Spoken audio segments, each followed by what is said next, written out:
opening shot of all the rats in a big, huge pile of trash was probably the scariest thing out of both episodes. Welcome in, I am the Fat Mantis, and this is my review of American Horror Story NYC, episodes 1 and 2. Finally, American Horror Story is back to us, and I'm sure we are all very excited to finally sink our teeth into it. What to expect, you never know.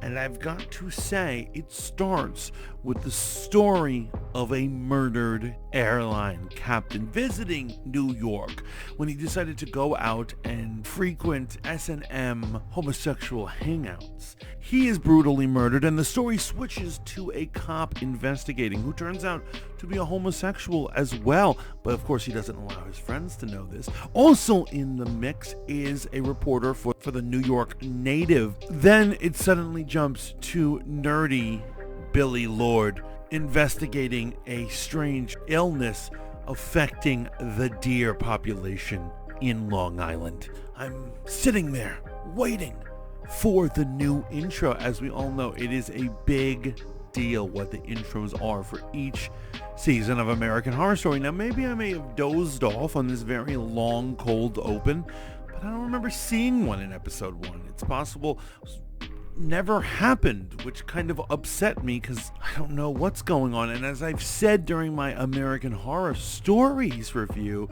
usually when the opening credits scene is unfocused and strange and has nothing to do with the theme, they don't know what the theme is. The writers got lost and they don't know what they're trying to say. And the fact that they didn't have one for this speaks volumes. What ended up happening was that I saw 2 episodes in a row of story that never went anywhere. It did, however, have a lot of scenes of gay men acknowledging that a serial killer was out there and they needed to be careful. We saw this scene over and over and over and over again. My first complaint is that from American Horror Story, they seem to forget the horror. It totally seems like a docudrama about some actual serial killer that actually once existed, but we get no scary shots, not even a jump scare, nothing like that. We get nothing. It is a very gritty, very realistic look as a journalist and a cop trying to figure out who is murdering the homosexual population of New York City, but it's almost too realistic. It certainly is Ryan Murphy, but it seems like it's more like American Crime Story or one of these other docu-series that he does for Netflix, rather than American Horror Story. In truth, American Horror Story has always had some level of camp. It's usually something supernatural, with the exception of the season of Cult, to its detriment. And for some reason, he had none of it. Normally, American Horror Story is the tone somewhere between Dahmer and somewhere between The Watcher. The campiness and formulaicness of The Watcher and the intense, hardcore subject matter of Dahmer mixed into one, and you have your usual season of American Horror Story. What we have here is a long, put-you-to-sleep tale that almost feels like it's almost like Zodiac. Unfortunately, this is the 11th season, and it's kind of strange to start experimenting this late in the game. This is not the usual American Horror Story that we get. Once the second episode starts up, we get our intro, which was alright. But I'm still waiting for something to happen, and nothing really does. Nothing shocking, nothing insane.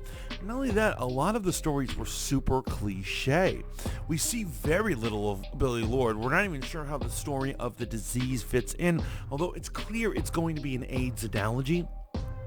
But in terms of the hunt for the serial killer, we know he's connected to Zachary Quinto's character, but once again, we see a lot of homosexual archetypes, or should I say stereotypes, filled within there, and not a lot of things to care about. I'll give you an example. The cop who's in the closet, we kind of want to root for him, and we want him to reach the emotional level where he's going to come out of the closet. However, when he sees his lover drugged up and brought into the police precinct by transgendered women, he ignores him and runs the other way because he doesn't want anyone to know. Truly, yeah, compelling, but it makes me hate the cop. I don't care what he does now. He forsaked his lover. That's horrible. And the female characters were basically like set designs. They were in it for just a minute or two when they were in it, and they are essentially non-characters as of this point. Maybe they'll have something going on in the future. Zachary Quinto's character, who plays some sort of art gallery, wealthy photographer slash artist who uses his money to not only collect cool photography, but also as a side hustle, perpetuate some sort of underground gay artistic photography. It's a little confusing. Basically, he's an Upper West Side gay. I don't know who I'm rooting for in this story. At the end of the day, I was totally bored. By about an hour and a half into it, I couldn't wait for the last half an hour to go. My question is this the end of American Horror Story? Has it over? Was it only worthy of 9.5 seasons? That's right, the second half of season 10 does not count. That's Death Valley, you know what I'm talking about. I was truly upset. I have to say, they have a long history of having extended premieres, including, like, for instance, Hotel. When that happens, they at least give you something. Give me some meat to chew on. And there's nothing. There's really nothing going on here. I don't feel like I'm watching a horror story. It's just kind of there. The real question is, what did you think of it? Please let me know down in the comments. Remember to give me a like, share, and a subscribe. Please keep tuning in to Kill Me Like One of Your French Girls for more reviews of Ryan Murphy's work, horror in general, and we're going to ring in Halloween like none other. Can't wait. Until next time, ta. Ta.